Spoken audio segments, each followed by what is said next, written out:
Welcome back everyone, and in this video we're already gonna talk about ensemble learning methods, especially the relationship with the tree-based models that we discussed in the last videos. So just to be clear about this upfront, ensemble learning is a technique which can be done with with the basis of different methods. So it does not necessarily have to be with trees or tree-based methods.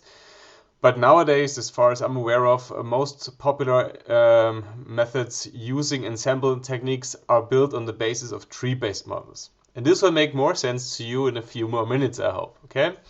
So what basically stands behind the idea of ensemble learning is to not only to use a single prediction model, but use multiple prediction models for generating an aggregate prediction. Okay? So we're talking about the so-called wisdom of the crowd here and the combination of multiple predictors.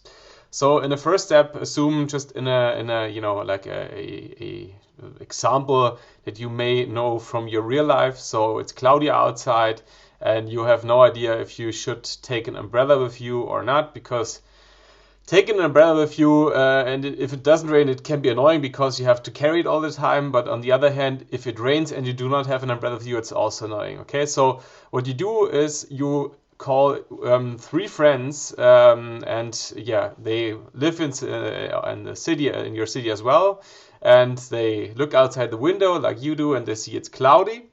So the feature information that we have here is that it is cloudy.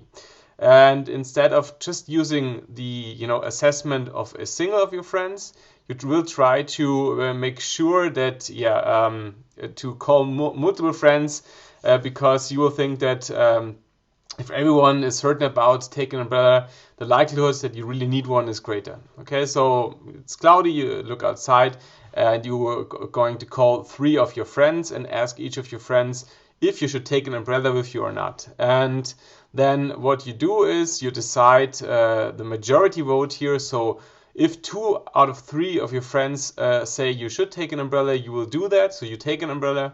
And if 2 or 3 out of your friends say you shouldn't take an umbrella, you will not take an umbrella with you. So what you try to do here is to make sure that maybe like one of your friends can make a bad judgment call here. But you think the more friends you call, the more certain you are that you will doing the right thing. And that is basically the idea of ensemble learning. Maybe another popular example, it's some like showcases. You will see a person standing up front and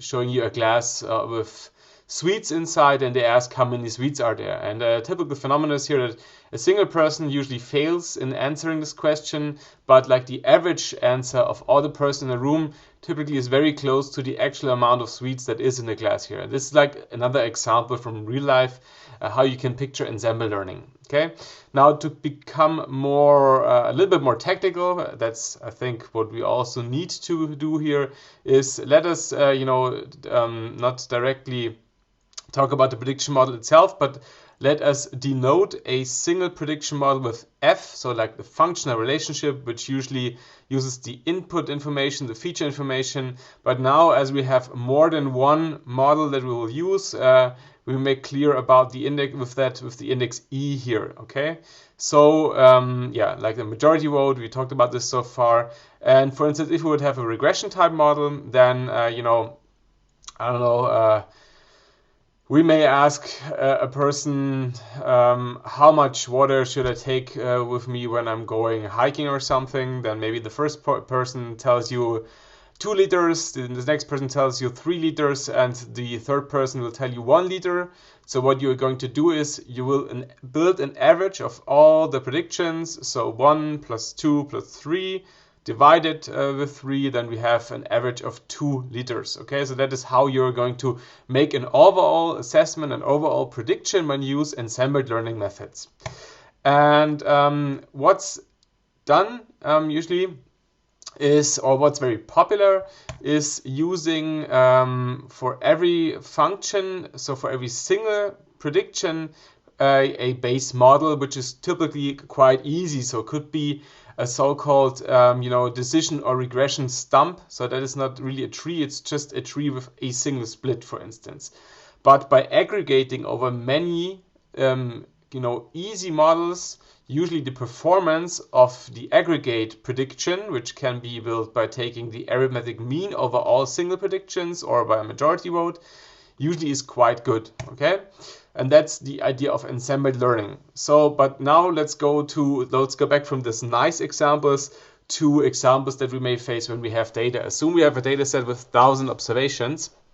So how are we going to build multiple prediction models? Because assuming that our algorithm, which is used to define, for instance, the tree-based structure, is doing more or less the same thing if we apply it to the same data observations, then if we have 1,000, for instance, training data observations, and we estimate a regression tree with certain specifications, we will always end up with the same tree and always end up with the same prediction.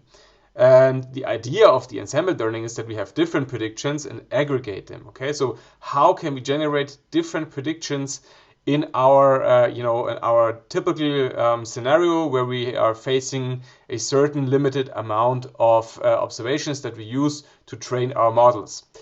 One idea here is to use bootstrapping methods. Okay, so what's meant by that is typically we will generate out of our training data observations, so our 1,000 observations, we will create a new data set which randomly draws observations from the original data set but allows for duplications, so we randomly sample with replacement. Okay, what's meant by that is can be seen by this example. So in a very easy, obviously fictional scenario, we have 3 observations, 1, 2, 3, and now if we resample data, so if we randomly draw observations but allowed to do that with replacement, then we we may have duplicates, but we have different data sets if we do this more often. So for instance, resampled versions of the original data set could be look like this. So 1, 1, 3, 2, 3, 3, 3, 1, 3. So each data set now is different. And obviously, if we now estimate our regression trees, for instance, on the basis of those resampled data set, we will get different tree-based methods, different tree structures, and we will get different tree predictions for certain feature information. And that is how we will have different predictions, so how we end up with different models, FE here, for a given feature information, and then we can proceed with the different individual predictions that are going to be made by the trees, as we can see here. So usually majority vote averaging. Okay. Now, let's go to the general setting, because obviously that is a very easy and fictional example just to illustrate you the idea behind it. So usually we have a whole data set here in bold letters here. This is like the feature vector, including the realizations of all the feature variables for the first observation and for the nth observation here. And we have the corresponding target realization with it. Then we will resample. To generate an individual prediction model, we will generate a resampled version of this data set, usually with the same amount of data, but now with the possibility of duplicates in our data set. Then we will build an estimator, which is based on the resampled data set, as you know it from the previous videos. So in case of a regression tree or a decision tree, we use the resampled data set and estimate a regression or decision tree. And then this is how we arrive with our different predictions. Obviously, we control the amount or the number of different predictions we are going to generate here by defining how many resampled versions of the dataset we want to have. And then if we have a regression type problem, we simply average over all predictions. If we have a classification problems, we take the majority vote. So I hope it is clear what I mean with majority vote. So for instance, if we have 10 predictor models, so we have 10 decision trees, and now for the first observation our data set, and we have a binary target variable. If if you have 10 models, for instance, if 7 of those models will tell us we get the category 1, and if 3 models tell us we get the category 0, then obviously the majority vote is that we predict this will be category 1. Now, what I described so far is called bagging. Okay, so in general, this is called bagging, and bagging is obviously a specific method of ensemble learning. The problem or the idea of bagging is by averaging over single prediction models, we try to decrease the variability in our predictions, okay, which is favorable because if we have a low variability, the predictions, for instance, will not be plagued by the randomness that we have when we draw samples from the data sets. The problem is the more the individual predictor models are correlated, the less pronounced the effect of reduction in the variability will be. So a further improvement of the simple bagging method is to do something which enhances decorrelation of the individual prediction models. So what's simply meant by that is we will try to do something that we end up with individual, for instance, regression trees that do not look very similar. Because assume now, for instance, in the first moment, if we only use the bagging algorithm, even though we use resample data, most of the data observations that are used for creating each individual model will be more or less the same. So the correlation that is between the building of the individual models is quite high, so the dependencies are quite high. So the models still will look very similar. In order to make sure that this is not the case, or this is improved, what can be done is, for instance, to introduce another mechanism besides resampling, which decorrelates the individual predictions. And for instance, this can be achieved by that we do not use all of the feature variables that we have when we build up each individual regression or decision tree. So for instance, assume we have 5 feature variables and 1,000 observations in our data sample, which is used for training the models.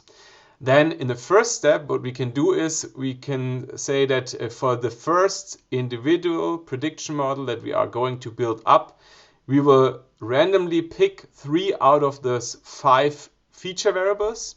And then we have a reduced data set, except so instead of 5 feature variables, we have 3 feature variables in the target observations, and then we also resample from this reduced data set and build our model. And in the next time, we again use randomly drawn 3 feature variables, which are likely going not to be the same as for the first model.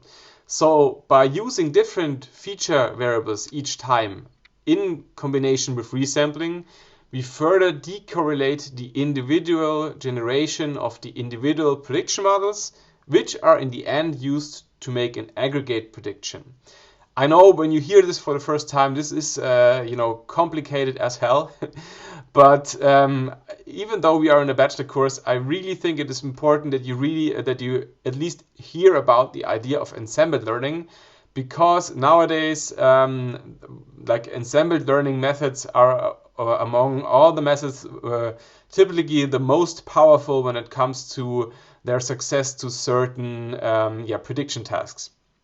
Okay, so we have one more to go, but we wanna only talk about this really not in detail here, but you should have heard about the idea of ensemble learning. So the idea of ensemble learning is making not only one prediction model, making multiple prediction models, and then aggregating those individual predictions to get an overall prediction. Picture this as the wisdom of the crowd, as calling more friends and asking for their help in order to get to get a solution or get an answer for something. And bagging is like the first thing we can do in order to make different predictor models. We resample data from our original data. Then to further make sure that these individual predictor models are, decorrelated, we use a different set of feature variables each time when we generate a model. But what's all, like even though we do bagging, or like what's the latter, what is called a random forest. So the step with the decorrelation and using only a subsample of all the feature variables is a random forest. All these things can be done in parallel at the same time. So at the same time, if we had 10 computers, we can estimate each prediction model at the same time with a computer, or if we have 10 processors and our computer will be included on each processor, we can fit and estimate an individual model at the same time. So we can do that in parallel.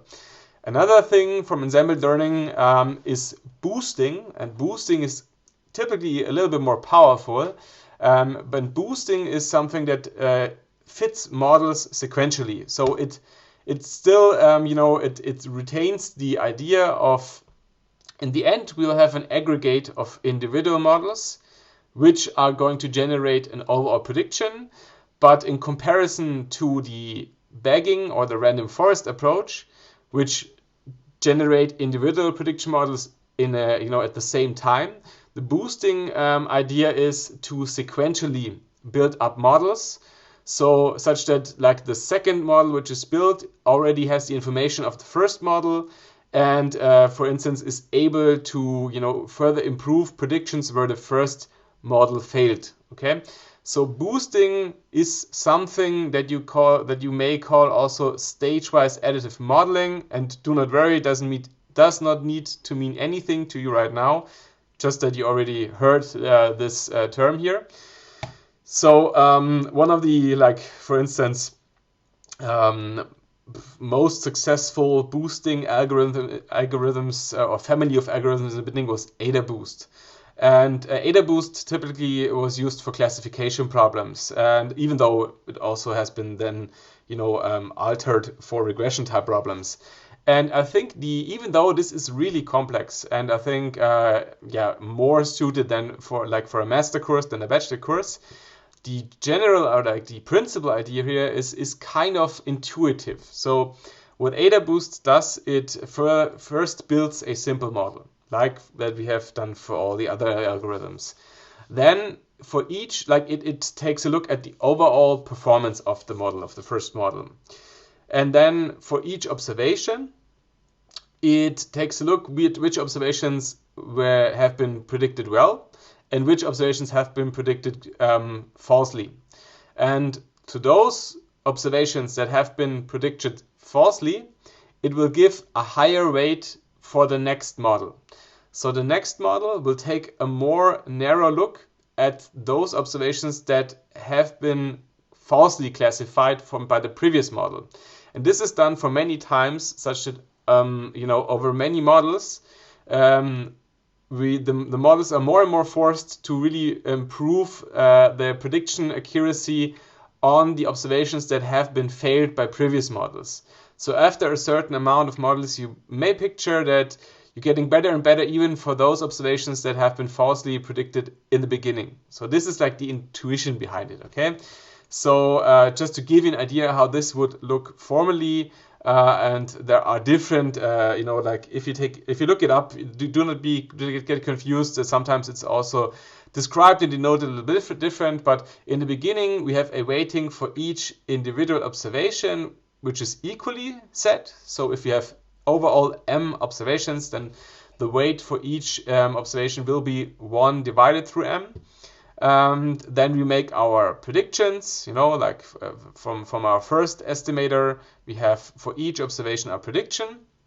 Then we determine the weighted error rate. So it looks complex here, but basically we sum up over those observations that have been falsely classified here. So the better our model is, the lower this value is, and then we determine a predictor weight that just tells us, so this number will tell us basically if the overall model, so if the ETH predictor has been good or has not been good, the better it is, the more it will be used for the overall predictions when we aggregate over the individual models.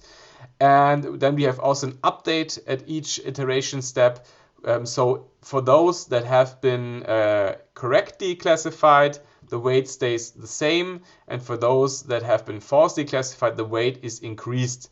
And so that's like the formalities here of the intuition I told you before. And in the beginning, so we do this sequentially for many times. We get our overall prediction for the classification, for instance, here by a weighted aggregate of the individual models. So, and this value here is the higher, the better the overall individual model is.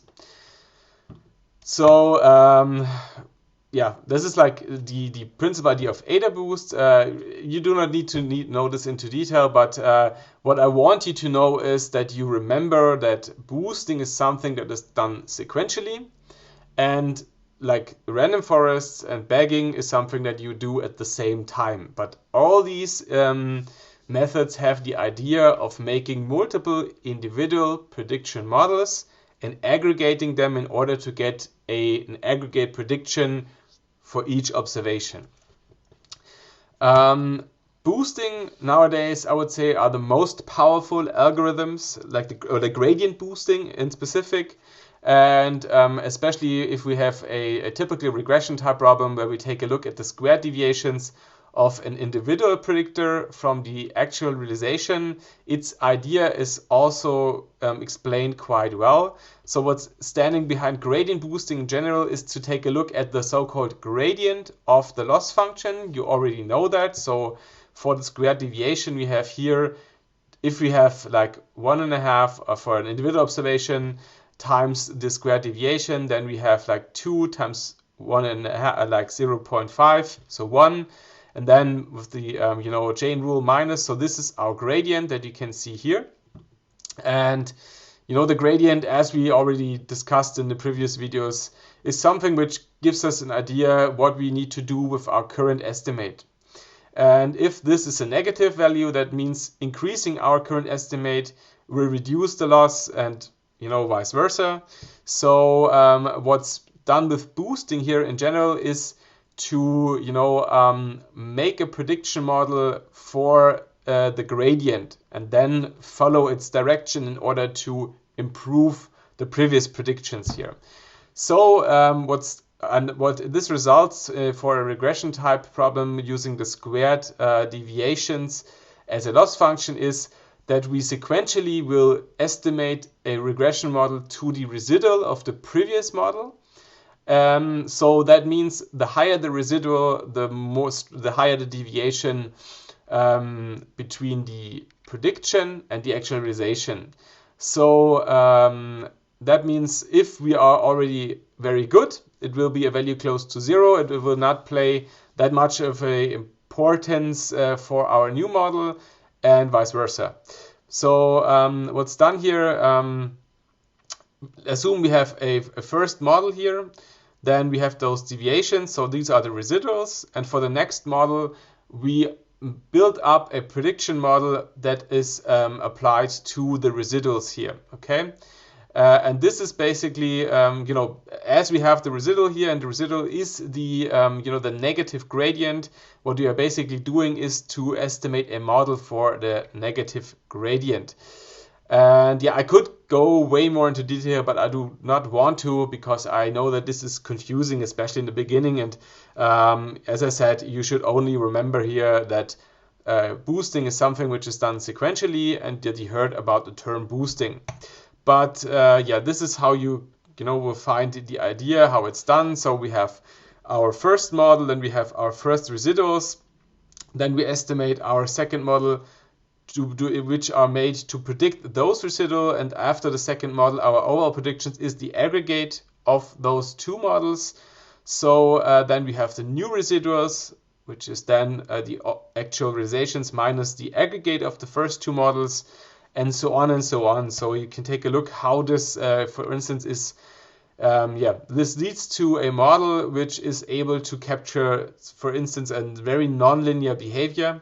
So this is after the first model, this is after the second model, this is after the third model, and you can see how it stage-wise sequentially improves. Okay, as always, there is a great documentation from the sklearn package about the Ensemble method. So you can go to sklearn stable modules Ensemble, or what I would recommend is that you simply Google sklearn Ensemble methods. And you will find that this is very well documented. You will find that the things we discussed here so far are all given here. So the bagging estimator, the forests, for instance. So if you want to estimate a random forest classifier or random forest regressor, we can go here. For instance, you can see here that we tell the model how many individual models we want to have. Typically, the individual models, they are kept very simple. You can find about more about that when you read the documentation here. And you will have also, for instance, the Adaboost algorithm here. We have gradient tree boosting methods here. So all is there. And yeah, just one more information. What's not given by sklearn, but it's nowadays like one of the most powerful boosting algorithms is the XGBoost, which has a individual package that also can be used quite easily. Or, for instance, very, currently, for instance, also cat boost and stuff like that is popular. So there is like all the time, there are new developments and further improvements. But for the moment, really, I do not want to confuse you. I just want to tell you the basic idea of ensemble learning, which is building individual models and aggregating them, and that you understand that there is something that has to be differentiated how we are building the individual models. Either we can do that at the same time, like it's done for bagging and random forests, or we can do that sequentially, like it's done for boosting. Okay, so as I said, I think this is like really advanced stuff, and especially all the technical details here, they are very advanced. If you do not feel overwhelmed by that, and if you are really interested, then I would also recommend you a book. You have directly access to that book in your library or with your library account at Passau University. So if we go here to our, access point here and like sign in with your credentials that you get from the university, and you need to search for the book name The Elements of Statistical Learning,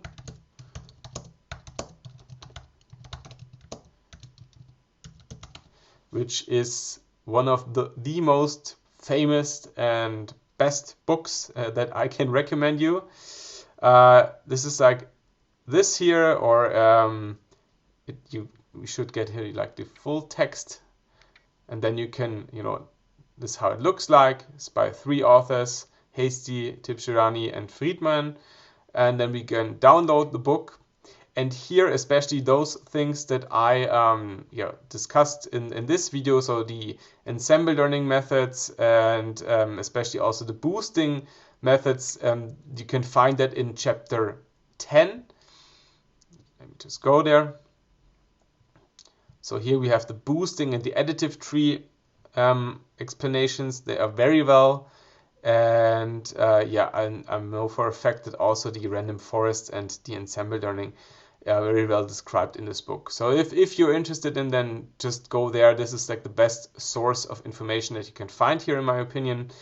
And yeah, like for you and for the course, I will show you how we can apply such methods. So for you, as I said, it's only important that you may have a little grasp on the idea here, but you will use the methods at least for demonstration purposes to show you that really they are powerful and they can lead to to good performances for certain prediction tasks. And as we're using it, I needed to discuss it with you, at least in a very broad and not too detailed discussion. But as I said, do not get overwhelmed. This is something that needs time, and especially in this course, if you really started only with easy algorithms, I think it's really enough that you find that you understand like the more easy models like the linear regression, the logistic regression, the softmax regression, and also if you understand the tree-based methods. This is something that needs time and that you deepen your knowledge at a later stage during your studies. But still, I think it's important that you already heard about this. Okay, So in the next video, we're going to discuss neural networks, also something which is kind of advanced and especially for a bachelor course. Nevertheless, the more early you start, the more easy it will become for you during your, for instance, at later stages for your studies to understand this. And also, I think if with your basic understanding of the first models that we discussed, so of the linear regression model, and especially if you understand the idea of the logistic regression model and the softmax regression model, that it basically just uses the affine transformation of the linear regression and then, transposes or transforms the output of the affine transformation to a value range that is needed for making predictions for classification models. So if you understand the idea that combining affine transformations with nonlinear transformation functions, then you think you already have the knowledge in order to understand how neural networks, at least 4 neural networks, which we're going to discuss, are designed, and that is why we're discussing them. So be excited about getting to know a really important class of methods in the next video, and see you there. Bye bye.